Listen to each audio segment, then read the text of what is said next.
વડીલ ભગવંતોને ક્યારેક પૂછ્યું હતું કે સવારમાં ઉઠી નવકાર શા માટે ગણવા? બે હાથ ભેગા કરી સિદ્ધશિલાનો આકાર રચી 24 તીર્થંકરના દર્શન શા માટે કરો? ક્રિયા છે, વિધાન છે, તો મામૂલી તો નહીં જ હોય. રહસ્ય અજાણ્યું હશે, નહીં હોય એવું ન બને. અને વડીલ ભગવંતોએ જે સમજાવ્યું એનો સાર કંઈક એવો હતો કે રોજે સવારે આપણે ઉઠીએ ત્યારે પરમ તત્વ સામે આપણે એક આભાર વ્યક્ત કરવાનો છે કે હું નસીબદાર છું કે હું જીવતો છું. ઊંઘમાં અહીંથી નીકળી જાઉં એવા કેટલાય નિમિત્તો મળી શકતા હતા, અને છતાંય નથી નીકળ્યો અને અહીંયા છું. એ મારું નસીબ છે. અમૂલ્ય એવો માનવ અવતાર મળ્યો છે, અને માનવ અવતારમાં આજે એક નવો દિવસ ઉમેરાયો છે. મારે આજનો દિવસ વેડફવો નથી, મારે આજનો દિવસ બગાડવો નથી. સવારે જીવતા હોવાનો આનંદ તો માણવો જ છે, પણ એની સાથે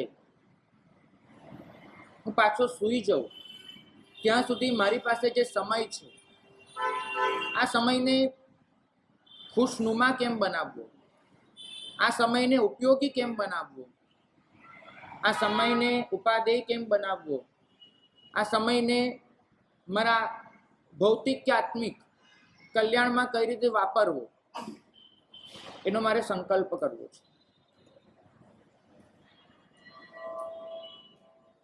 એક વસ્તુ આ ક્ષણે સમજાય છે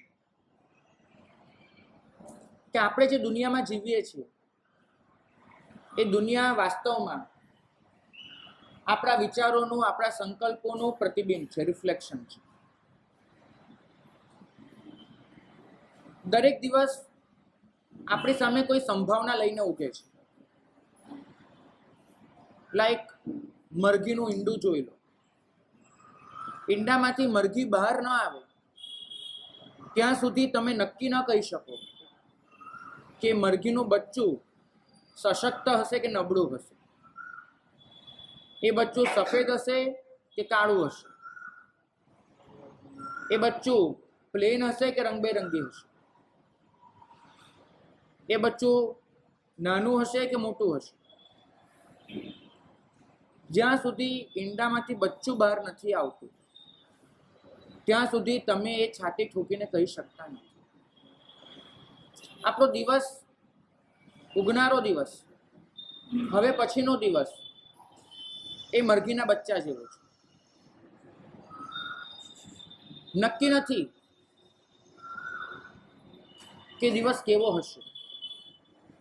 સારો પણ હોય, નરસો પણ હોય, સાચો પણ હોય, ખોટો પણ હોય. એ દિવસમાં આનંદના રંગો પણ પુરાઈ શકે છે, એ દિવસમાં શોકની કાલીમાં પણ છવાઈ શકે છે, એ દિવસમાં કોઈની ભલાઈ પણ રચી શકાય છે, એ દિવસમાં કોઈનું બુરું પણ કરી શકાય છે. એ દિવસમાં મારા આત્માને હું મોક્ષ માર્ગમાં આગળ પણ વધારી શકું છું, અને એ દિવસમાં હું મારા આત્માને દુર્ગતિની ખાઈમાં ધકેલી પણ શકું છું. એ દિવસમાં હું એવું કંઈક કરી શકું છું કે જે મારા હિતનું હોય, અને એ દિવસને હું એ રીતે બગાડી શકું છું એ કામો કરવામાં કે જે મારા અહિતના હોય. પસંદગી પોતાની છે, અને એ પસંદગી કરવા માટેનો ચાન્સ આપણને રોજ સવારે નવકાર ગણતી વખતે મળે છે. આપણે ઉઠ્યા અને સીધા કામે લાગી ગયા, આપણે ઉઠ્યા અને સીધા કશામાં જોડાઈ ગયા, તો આપણી પાસે પ્લાનિંગનો સમય નહીં બચે.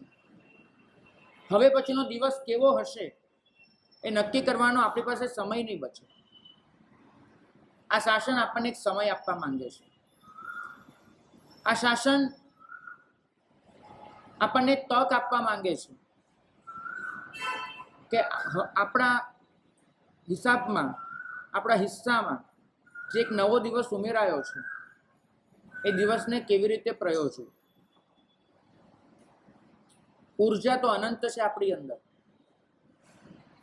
અને ઉર્જાને આપણે વાપરી શકીએ એવો અવકાશ, એવી સ્પેસ એ પણ દુનિયામાં બહુ છે. મારે તમને એક ઉદાહરણ પૂછવું છે. તમારા ખિસ્સામાં 100 રૂપિયાની નોટ હોય, એનાથી તમે દુનિયામાં શું ખરીદી શકો? કઈ વસ્તુ ખરીદી શકો? આવે કંઈ પણ સંભાવના અનંત અનંત છે. અનંત છે. 100 રૂપિયાનો ઉપયોગ કરી શકવાની સંભાવના અનંત છે. પણ એ અનંત સંભાવના, એના માટે પણ આપણે પ્લાનિંગ કરીએ છીએ, અને પ્લાનિંગ કરીને નક્કી કરીએ છીએ કે આ 100 રૂપિયા આપણે આ રીતે વાપરીશું. એ જ રીતે આપણા સિલકમાં જે શ્વાસ બચ્યા છે, જે નવા આજે મળ્યા છે, એને તમે વાપરી શકો એવી સંભાવના અનંત છે. અનંત. પ્લાનિંગ મારે અને તમારે સવારે કરવાનું છે. તમે સંકલ્પ કરી શકો છો, અને સંકલ્પ કરી શકો એ સાચો હોય એટલા માટે નમસ્કાર મહામંત્ર ગણાવવામાં આવે છે કે તમારો સંકલ્પ એમાં પરમ તત્વની કૃપા ઉમેરાય, તમારો સંકલ્પ એમાં જાગૃતિ ઉમેરાય. તમે તમારી અંદર ગુસ્સો છે એને કરુણામાં બદલી શકો છો. તમે તમારી અંદર જે લાલચ છે એને ઉદારતામાં ફેરવી શકો છો. તમારી અંદર જે અભિમાન છે એને તમે નમ્રતામાં પલટી મરાવી શકો છો. જોઈએ છે માત્ર સંકલ્પ, અને સંકલ્પ માટે જરૂરી છે ધ્યાન. આપણે બરાબર ઊંધું કરીએ છીએ. આપણી અંદર જે સહજ કરુણા પડી છે એને આપણે ગુસ્સામાં બદલીએ છીએ. આપણી અંદર સહજ જે નમ્રતા છે એને અભિમાનમાં પલટી મરાવીએ છીએ. આપણી અંદર જે સહજ ઉદારતા છે એને લાલચ અને લાલસામાં બદલીએ છીએ. કારણ એ છે કે પૈસાનું પ્લાનિંગ કરતા શીખ્યા છીએ, સમયનું પ્લાનિંગ નથી શીખ્યું. પૈસાનું પ્લાનિંગ ફાવ્યું છે, સમયનું નથી ફાવ્યું. કારણ કે પૈસો વેડફાય છે ત્યારે ચચરાટી થાય છે, સમય વહી જાય છે ત્યારે ચચરાટી નથી થતી. પૈસો મહેનતથી કમાયા છે એ ખબર છે, માટે જ્યારે હાથમાંથી સરકી જાય ત્યારે ભૂલાતો નથી. મને બરાબર ખાતરી છે, ખિસ્સામાં 1000 રૂપિયા પડ્યા હોય ને તો પણ જો 100 રૂપિયાની નોટ પડી જાય, 900 બચે, એ 900 છે એના કરતાં પહેલા 100 પડી ગયેલા વધારે પજવે છે કે પડી કેવી રીતે ગયા, ખિસ્સામાં 900 હોવા છતાં. પણ એની સામે એક આખો દિવસ વેડફી નાખીએ ને તો એમ થાય છે હજુ તો લાંબી જિંદગી પડી છે, ભલે ને એક જ દિવસ વેડફ્યો છે ને. પડી ગયેલી 100 રૂપિયાની નોટ આપણને જેટલી હેરાન કરે છે, વેડફી નાખેલો દિવસ એટલો હેરાન નથી કરતો આપણને. કારણ કે પૈસા જેટલું મૂલ્ય સમયનું નથી. આપણે બધા ભલે એમ કહેતા હોઈએ કે ટાઈમ ઇઝ મની, પણ એ ખાલી બોલવા માટે છે. આપણે ક્યારેય ટાઈમને મની જેટલું પ્રાયોરિટી આપી નથી. કારણ શું છે? કારણ એક છે કે સમયનો સદુપયોગ એ કદાચ ધાર્મિક બાબત છે એવું આપણે સમજ્યા નથી. મને એક ભાઈ પૂછવા આવ્યા હતા, મને કે સવારે કોઈક મારા સાહેબ કે છે 7 નવકાર ગણવાના, કોઈ કે છે 8 ગણવાના, સાચું શું 7, 8 કે 12? મેં કીધું કે ભાઈ મને એટલી ખબર છે કે નવકાર ગણતી વખતે શું કરવાનું. નવકારની સંખ્યા કોઈ માયનો નથી રાખતી, આવામાં મટવાઈ પણ ન પડતા. નવકારની સંખ્યા સાથે કોઈ નિસ્બત નથી. નિસ્બત છે નવકાર ગણતી વખતે આપણે પરમ તત્વની કૃપાને ઝીલીએ અને કૃપાના પ્રકાશમાં આપણે હવે પછીનો સમય કેવી રીતે વિતાવીશું, આજનો દિવસ એ નક્કી કરીએ. આપણી પાસે સમસ્યા ક્યારે એ નહોતી કે સમય ખૂટી જશે તો શું કરીશું.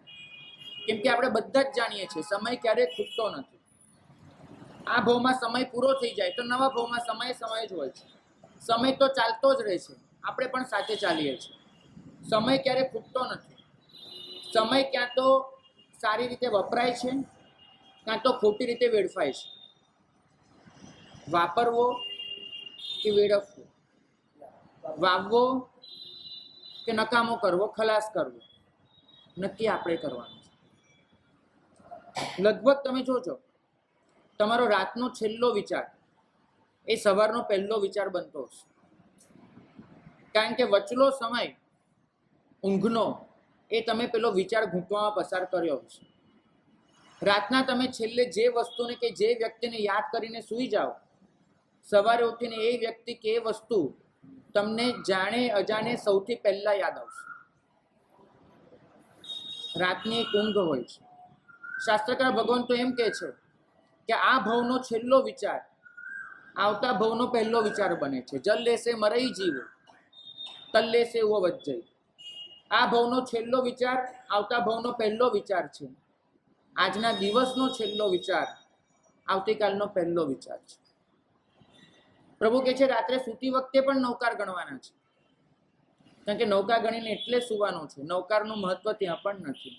મહત્વ એ છે કે નૌકારના પ્રકાશમાં મારા આજના દિવસનું વિશ્લેષણ કરી શકું અને આવતીકાલનો દિવસ કેવો હશે એ નક્કી કરીને સૂઈ શકું. અને મારો છેલ્લો વિચાર એવો તો ઘૂંટાયો હોય કે સવારે ઉઠી અને પહેલો વિચાર મને એ જ આવે કે આજે મારે શું કરવાનું છે, અને વિચાર મારો સંકલ્પ બની જાય.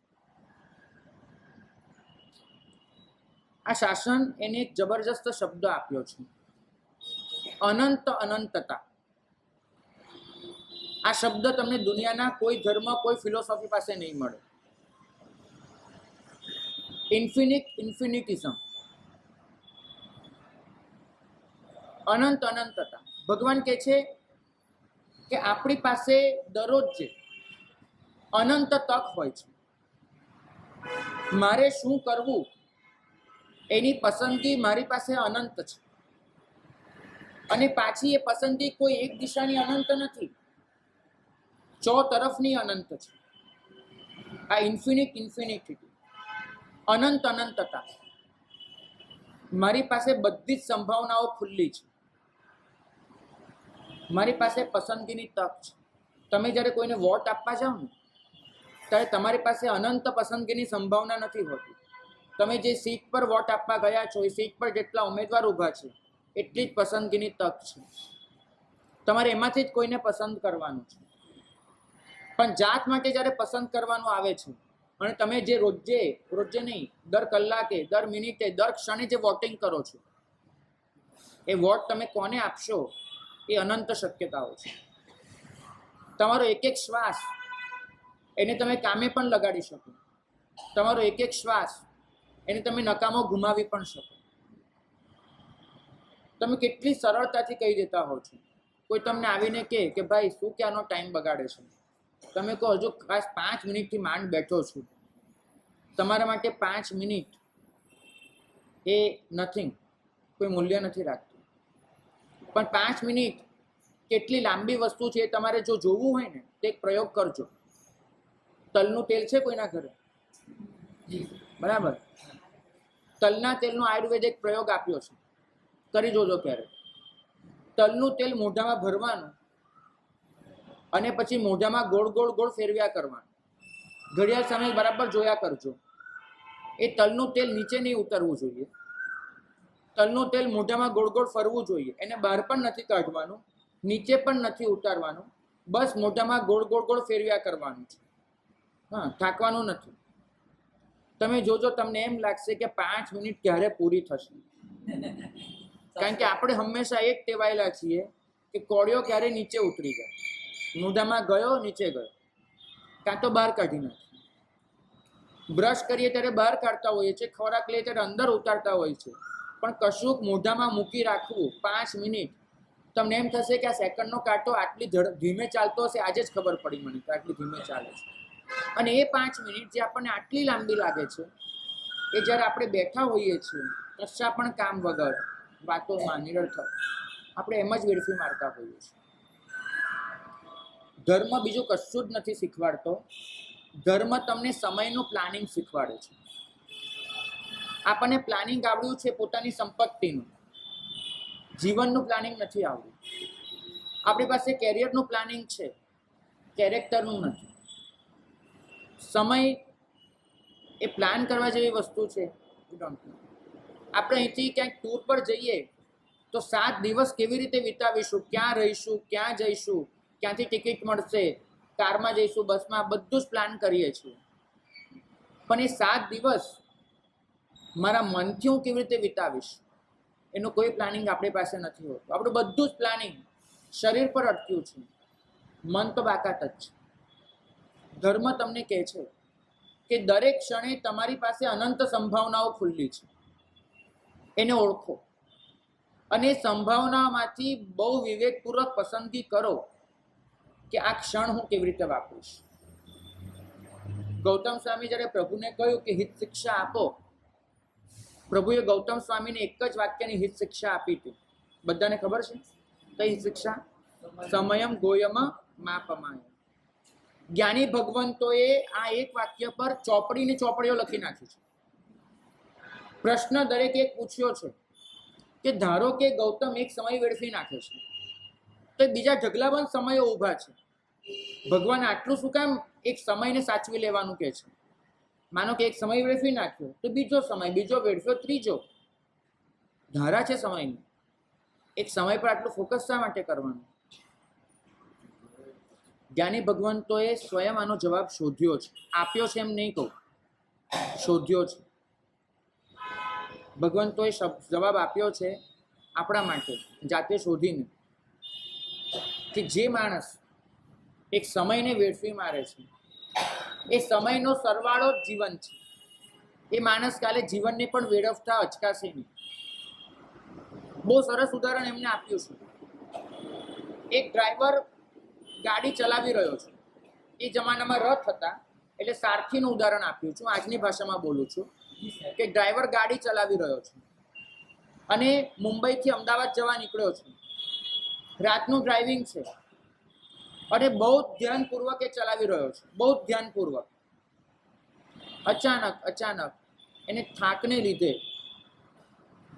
અસહ્ય થાકને લીધે કુલ 5 સેકન્ડ માટે ઝોપો આવી જાય છે, ખાલી 5 સેકન્ડ માટે. અને NH8 પર એ 5 સેકન્ડમાં કોઈ ડમ્પર નીચે ગાડીને ઘુસાડી દે છે. ગાડી તો તૂટી જાય છે, ડ્રાઈવર કાયમ માટે અપંગ બની જાય છે.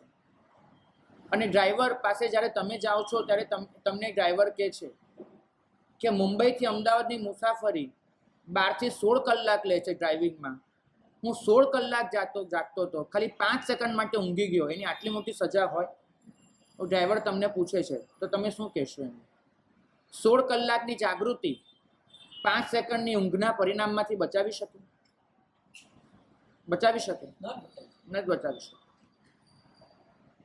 ભગવાન આટલું જ કહે છે કે તમે આખી જિંદગી જાગતા છો, એક સેકન્ડ માટે સૂઈ ગયા, એક સમય માટે સૂઈ ગયા, અને સમયમાં જે બની ગયું તમે ફરિયાદ કરવા આવો, તમે કહો કે આખી જિંદગી મેં જાગૃતિમાં વિતાવી હતી અને ખાલી એક સમય વેડફ્યો હતો, એક સમય પ્રમાદમાં ગુજાર્યો હતો, એની આટલી મોટી સજા.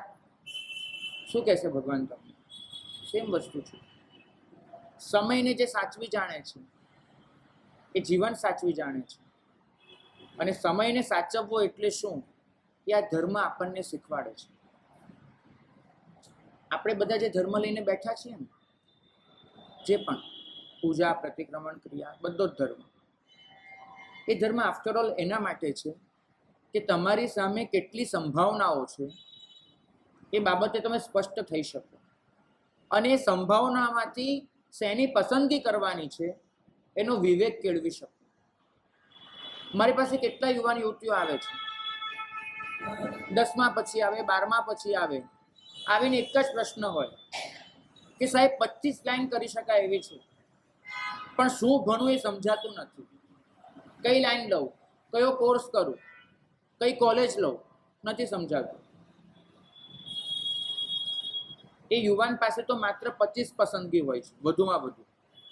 મારી અને તમારી પાસે કેટલી પસંદગી છે? અનંત. આ અનંત પસંદગીમાંથી સાચી પસંદગી કરવી એ સૌથી ડિફિકલ્ટ છે, સૌથી ડિફિકલ્ટ. અને આ સાચી પસંદગી કરવાનું શીખવાડે એનું નામ છે ધર્મ. જેમને સાચી પસંદગી કરતા આવડી ગઈ છે એ પ્રશમમાં ગરકાવ થયા છે. પ્રશમરતિ એમના માટે છે. જેમને સાચી પસંદગી કરતા નથી આવડી એ બધા સંસારની વાટે લાગી ગયા છે. આપણી પાસે ક્યારેય સમસ્યા એ નહોતી કે આપણી યાદશક્તિ ઓછી છે, બિલકુલ નહીં. આપણી સમસ્યા એ છે કે આપણું ધ્યાન ઓછું છે.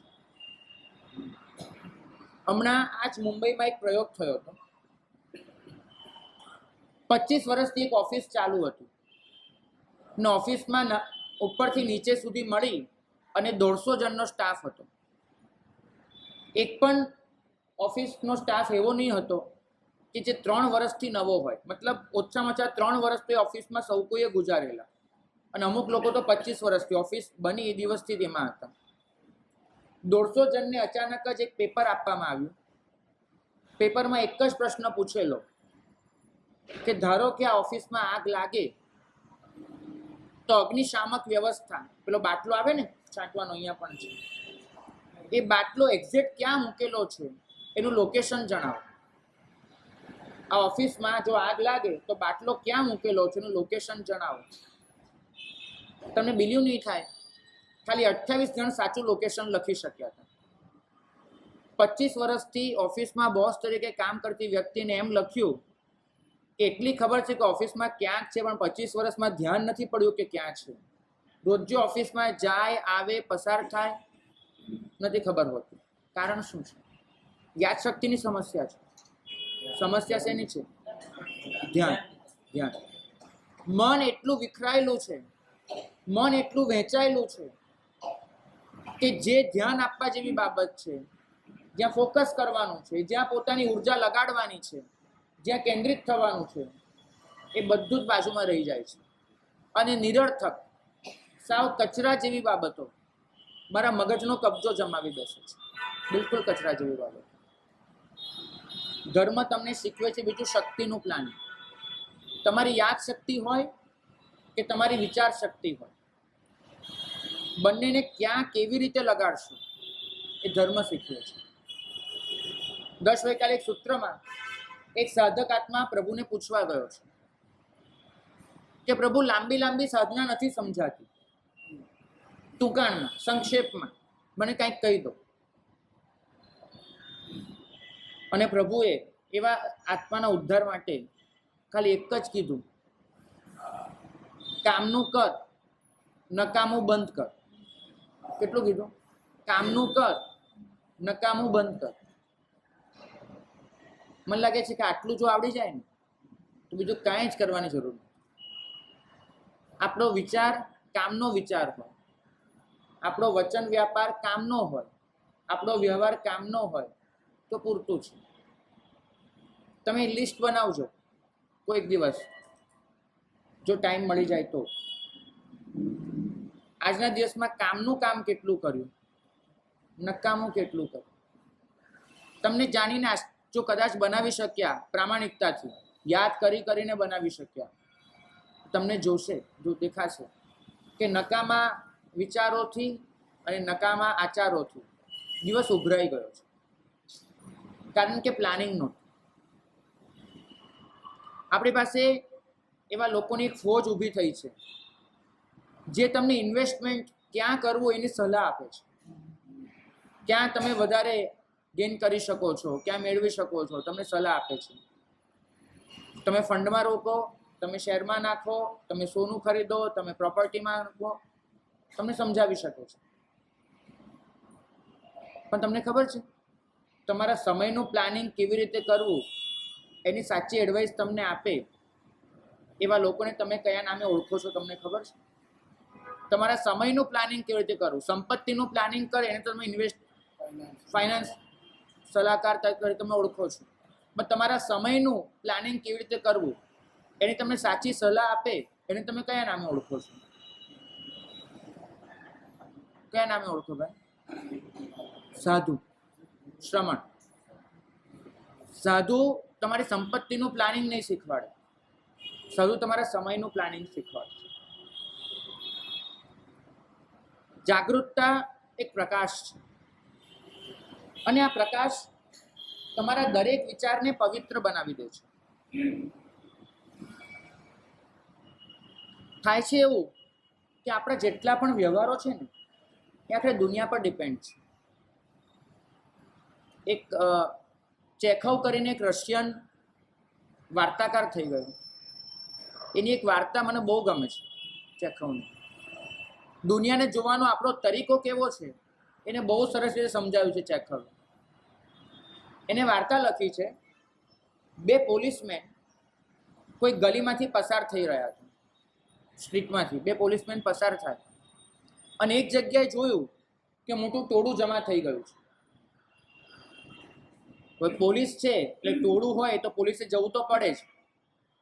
ટોળાને કાં તો વિખેરવું પડે, ટોળાની સમસ્યાઓ સમજવી પડે. તો પોલીસે ટોળા પાસે પહોંચે છે અને જુએ છે કે ટોળાની બરોબર વચ્ચોવચ્ચ એક માણસ કૂતરાને બથ ભરીને ઊભો રહી ગયો છે. કૂતરાને એવું તેને પકડી લીધું છે, કૂતરું ઊંવા કરે છે પણ છૂટી નથી શકતું. માણસે કૂતરાની બરાબરની બથ પકડી લીધું છે. પોલીસ હતા, એની પૂછવાની ફરજ હતી. એને પૂછ્યું, એ શું કરે છે કૂતરાને? તો કે આ કૂતરું મને હજુ હમણાં જ કરડ્યું. એને પોતાનો પગ દેખાડ્યો, જુઓ દાંત દેખાય છે, આ લોહી કાઢી નાખ્યું આ કૂતરાએ. અને ખાલી મને નહીં, બીજા 5 જણને કરડી ગયું છે ને એમાંના 2 જણ તો આ ટોળામાં જ ઊભા છે. ઓલા 2 જણાએ હાથ ઊંચો કર્યો કે અમને કરડ્યું આ કૂતરું. એ 2 જણની હિંમત નહીં હોય, મારી છે. હું સારવાર પછી કરાવીશ, પહેલા કૂતરાને મારી નાખીશ.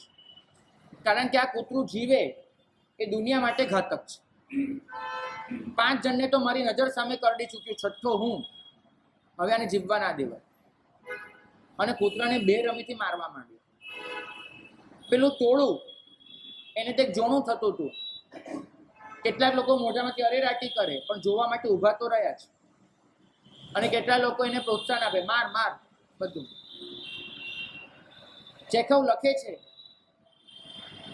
કે 2 પોલીસમેન એને પણ પેલાને કીધું કે રોજે રાત્રે અમે લોકો ડ્યુટી કરવા નીકળીએ છીએ અને અમારું જે પેટ્રોલિંગ છે પગે ચાલીને જ કરવાનું હોય છે. અને અમે પેટ્રોલિંગ કરીએ એમાં સૌથી વધારે અમને જો કોઈ નડતા હોય તો કૂતરા નડે છે. પેટ્રોલિંગ કરવા જઈએ એટલે કૂતરા એવા ભસે, પાછળ પડે. અમને કૂતરા નામની જાત સામે જ બહુ ચીડ છે. પણ અમે પોલીસ છીએ, કોઈને મારી ના શકીએ. કૂતરાને દંડોય ના મરાય, ફરિયાદ થાય. તો કામ બહુ સારું કરી રહ્યો છે, કર. તને કોઈ નડે નહીં, અમે ઊભા છીએ. એક પોલીસે આ જવાબ આપ્યો.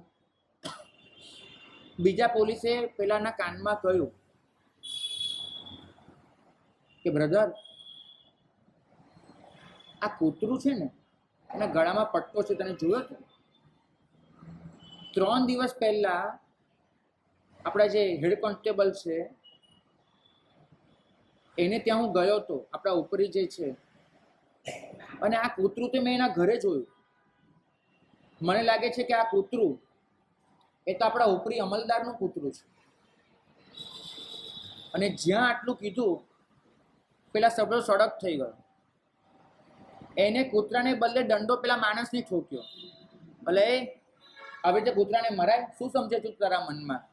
કૂતરાને હાથમાં પકડ્યો એ પોલીસે, એને પૂચકારવા માંડ્યો કેમ કે ઉપરી અમલદારનું કૂતરું હતું. હવે જો પોલીસની હાજરીમાં એ કૂતરાને કાંઈ પણ થયું તો જવાબ એ પોલીસે આપવો પડશે.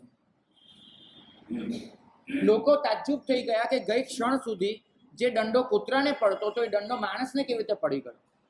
જે કૂતરાને હળહળ થતું હતું એ કૂતરાને લોકો પૂચકારવા કઈ રીતે માંડ્યા. થોડીક મિનિટો કૂતરા આમ તેમ થાય, ભીડ વિખરાતી જાય. તમારા જેવા કોઈ સજ્જને ધ્યાન દોર્યું કે ભાઈ તમારે કોઈ ભૂલ થતી લાગે છે. આ કૂતરાને તો ઓછામાં ઓછું 10 વખત છેલ્લા 1 મહિનામાં મેં આ સ્ટ્રીટમાં રખડતું જોયું છે. તમારા અમલદારનું કૂતરું હોત તો મહિનાથી અહીંયા રખડતું હોત. શું સમજો છો તમે લોકો? પોલીસની તો વાત તો સાચી. આવી રીતે રખડતું કૂતરું કે અમલદારનું તો ન હોય. વાત તો સાચી છે. મૂકી દીધું કૂતરું, દંડો કૂતરાને લગાડ્યો, પેલાને કે માર માર, ચિંતા નથી આની, તારે જે કરવું એ કર આ કૂતરા સાથે. 5 મિનિટ પેલા કૂતરાને વિતાડવામાં વિતાવી, ત્યાં અચાનક પેલાએ કીધું, પેલે તું બરાબર ધ્યાન આપો, હમણાં પાછળ મેં કૂતરું જોયું, પૂંછડી પણ બરાબર, મેં પેલું કૂતરું જોયું હતું ને પેલા અમલદારના ઘરે, પૂંછડી પણ એવી જ લાગે છે. જો કશું પણ થયું ના કૂતરું જો અમલદારનું નીકળ્યું તો આપણા બેની આઈ બનવાની છે. નોકરી તો ગઈ, બધું જ ગયું હાથમાંથી. દંડો પાછો માણસને પડે છે, કૂતરું હાથમાં આવે છે, અને વાર્તા આ રીતે ચાલ્યા કરે છે. ચેખવ આપણને એક પ્રશ્ન પૂછે છે, માણસ એનું એ છે, કૂતરું એનું એ છે, પોલીસ એના એ છે, વાર્તા કેમ બદલાઈ જાય છે? આ ચેખવનો પ્રશ્ન છે. ઉસૂલો કેમ બદલાઈ જાય છે? કારણ કે આપણો દરેક વિચાર એ સત્યનો, ન્યાયનો, કોઈનો પક્ષ લેવા માટે નથી જન્મ્યો. વિચાર એ જન્મ્યો છે કે મારું શું છે. જો અમલદારનું કૂતરું હોય તો મારે એને સાચવવાનું છે. જો અમલદારનું કૂતરું નથી તો એને મરવા દેવાનું છે. જિંદગી આપણી પણ આવી નથી થઈ ગઈ?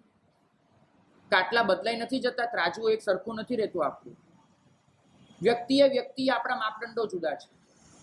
ઘટનાએ આપણે કંઈક જુદા જુદા નિર્ણયો લઈ રહ્યા છીએ. જે વસ્તુ આપણા માટે સાચી હોય બીજાની બને તો ખોટી થઈ જાય છે. જે વસ્તુ બીજો કરે આપણને ન ગમતી હોય આપણે કરીએ તો ગમતી બની જાય છે. કેમ? કારણ એક જ છે. તમને ગઈકાલની એક વાત કરું, ભાઈનું નામ નથી દેતો, પણ એક રમૂજની વાત કરું છું. ગઈકાલે એક ભાઈ અહીંયા દાખલ થયા ને, એ ભાઈએ ખુરશી થોડી ખસેડીને લીધી હતી અને અવાજ આવ્યો હતો. હું બરાબર જોતો હતો તો અમુક લોકોના મોઢામાંથી આમ કચકચ એવો અવાજ નીકળ્યો કે પેલો ભાઈ સમજતો નથી.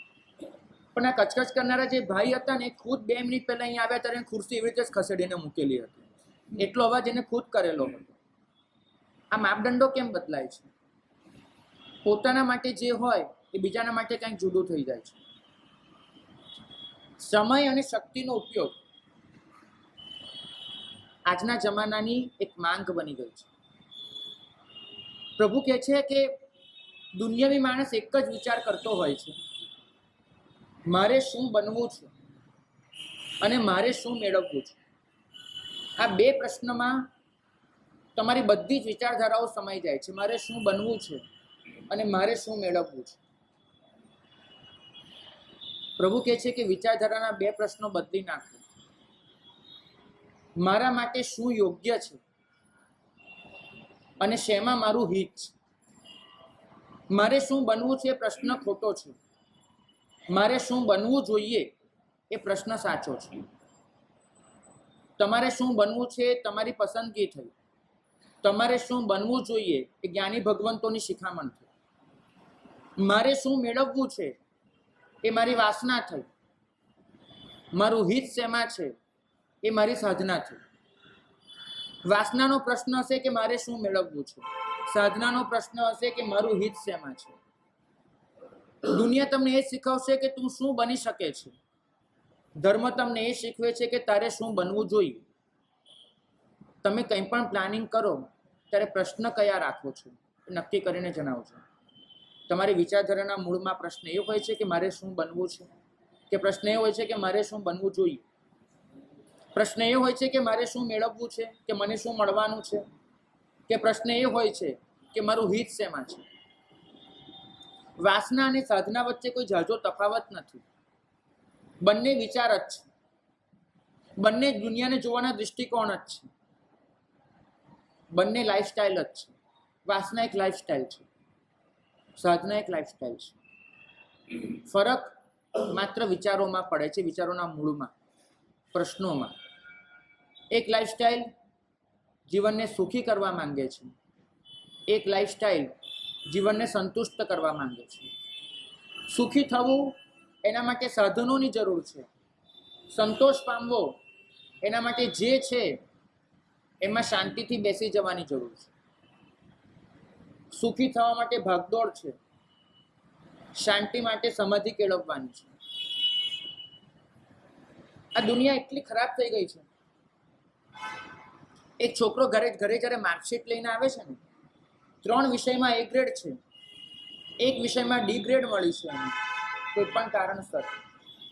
મા બાપનું ફોકસ તેના પર હોય છે, એક વિષયમાં જે D ગ્રેડ મળી છે એના પર.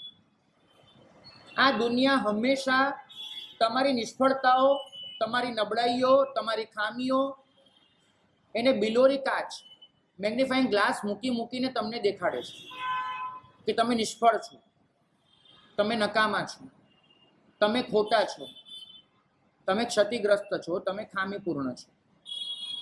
દુનિયાનો દસ્તુર થઈ ગયો છે. અને દુનિયા જે આપણને દેખાડે છે એ આપણા મગજ પર એટલું તો હાવી થઈ જાય છે, એટલું તો હાવી કે એમાંથી બહાર નથી નીકળી શકતા. મને તમે કહેજો, માર્કશીટમાં 3માં A ગ્રેડ છે, 1માં D ગ્રેડ છે, તો ફોકસ શેના પર હોવું જોઈએ? શેના પર હોવું જોઈએ?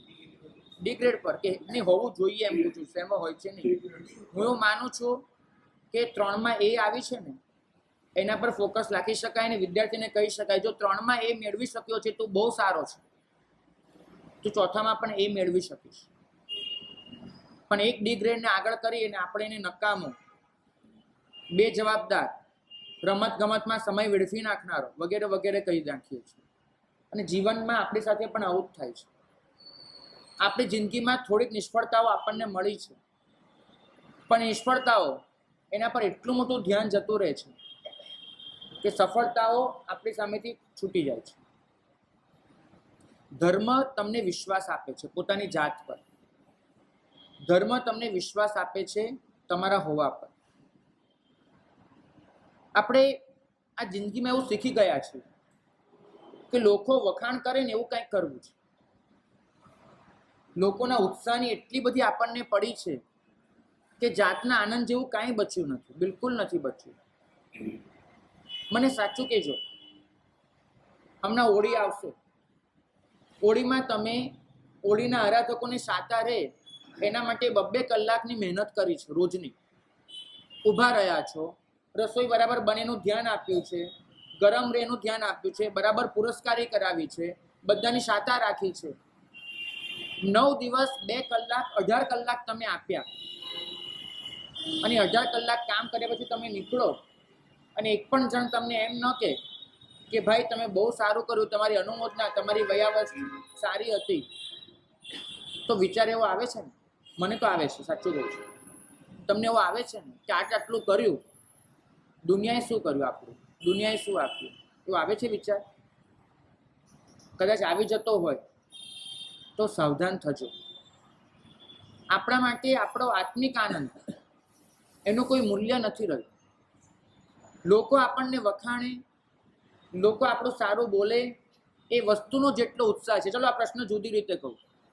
9 દિવસનું આ તમારી વયાવચ પછી ધારો કે 2 જણાએ તમને કંઈ પણ દીધું, દીક્ષિતભાઈ તમે હતા ને તો મારું આંબિલ થયું, તમારી વયાવચને લીધે થયું, તું આપણને કહી બી દીધું. ભરતભાઈ એક પ્રમુખ તરીકે તમે એટલું સારું કરી રહ્યા છો ને, બસ તમારી નિષ્ઠામાં સંઘ બહુ સુખી છે.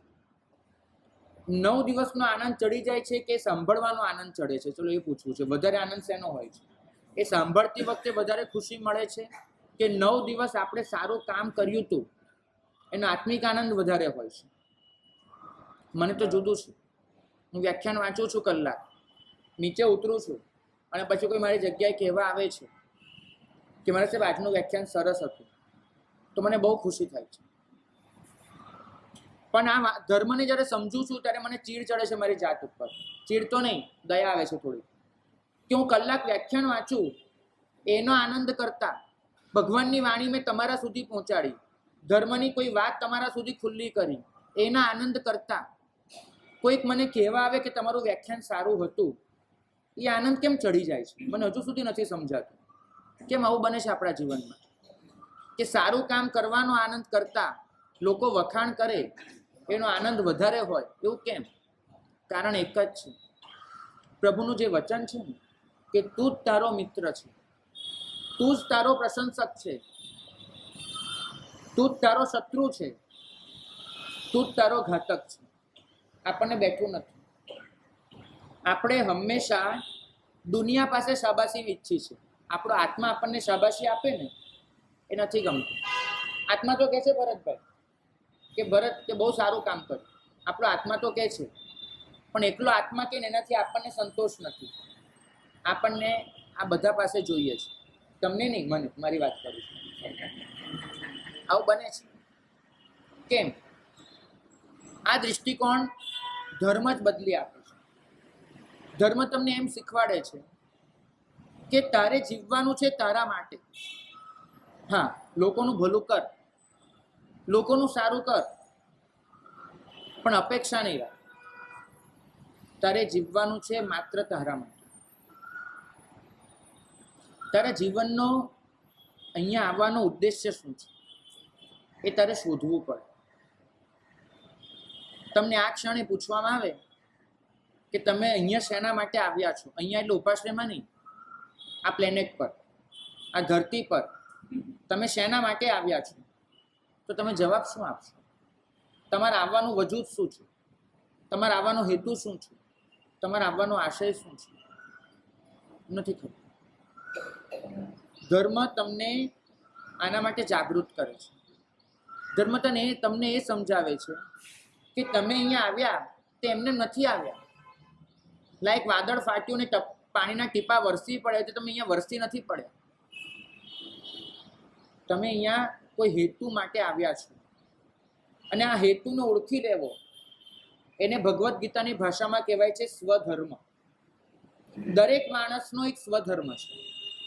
દરેક માણસનો અહીંયા હોવાનો કોઈ હેતુ છે, દરેક માણસનું કોઈ પ્રયોજન છે. આપણે શોધી લેવું પડે છે. અને જ્યાં સુધી એ તમારું આવવાનું જે પ્રયોજન છે, જે હેતુ છે, એને તમે શોધી નથી લેતા, ત્યાં સુધી તમને સતત જીવનમાં એવું થાય છે કાંઈક ખૂટે છે, કાંઈક ઓછું છે. અહીંયા એક નિખાલસતાથી બધાય જવાબ આપવાનો છે. તમે જે પણ છો એનાથી 100% ખુશ હો, 100% સંતુષ્ટ હો. Satisfaction, self satisfaction, self respect તમારી પાસે હોય એવું કોણ છે? જો કોઈ હોય તો હાથ ઊંચો કરજો.